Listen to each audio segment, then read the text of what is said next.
In 1994, Rosa Parks was robbed and beaten at her home in Detroit. In the aftermath of the crime, Damon Keith said he wanted to help Parks, who refused to give up her seat on an Alabama bus in 1955, move someplace better. And some members of the community chipped in to help make that happen, said Keith, a federal judge who serves on the U.S. Court of Appeals for the Sixth Circuit in Detroit. According to Keith, one of those people was Mike Ilitch, owner of the Detroit Red Wings and Tigers and founder of Little Caesars Pizza, who this month died at 87.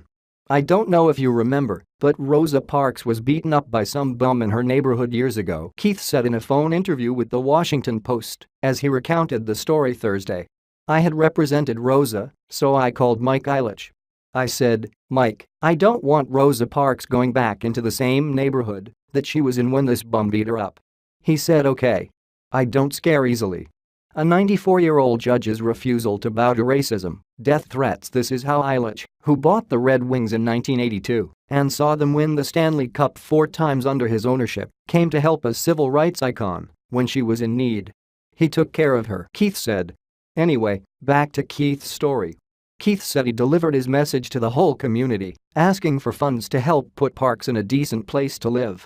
When Keith called Ilitch, the Little Caesars founder asked what he could do to help. Keith told Ilitch he could chip in some funding.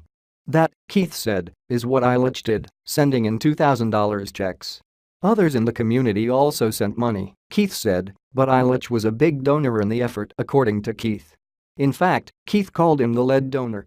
"He loved her, and he kept her up," Keith said. He said, "Whatever she needs, I will take care of it, Damon." Keith wasn't sure exactly how long Ilitch sent in money or how much his gifts totaled over the years. Regardless, Keith said, the effort demonstrates that Ilitch and his wife, Marion, were committed to the city of Detroit and loved Rosa Parks. "You don't find people like Mike and Marion often who want to help when they're needed," Keith said. The Sports Business Journal published a story about Ilitch's gift in 2014, which recently resurfaced again following Ilitch's February 10 death. Ilitch is survived by his wife, Marion, as well as 7 children. "It's important that people know what Mr. Mike Ilitch did for Ms. Rosa Parks because it's symbolic of what he has always done for the people of our city," Keith told the Sports Business Journal at the time. Brian Calley, the lieutenant governor of Michigan, posted the article on his Facebook page Saturday, writing, "This article is from February of 2014. It will give you a sense of the kind of man Mike Ilitch was." The gift is also mentioned in a June 2016 letter that Keith sent to Mike and Marion Ilitch. Mike, on another note, "I was looking over my file for Rosa Parks, specifically after she was beaten up, and we rallied together to get her in the Riverfront Apartments, where she remained until her passing," it states. "As usual, you wasted no time jumping to action. I recall, you and Little Caesars 6 sent many checks on behalf of Mrs. Parks. A copy of one such check is enclosed."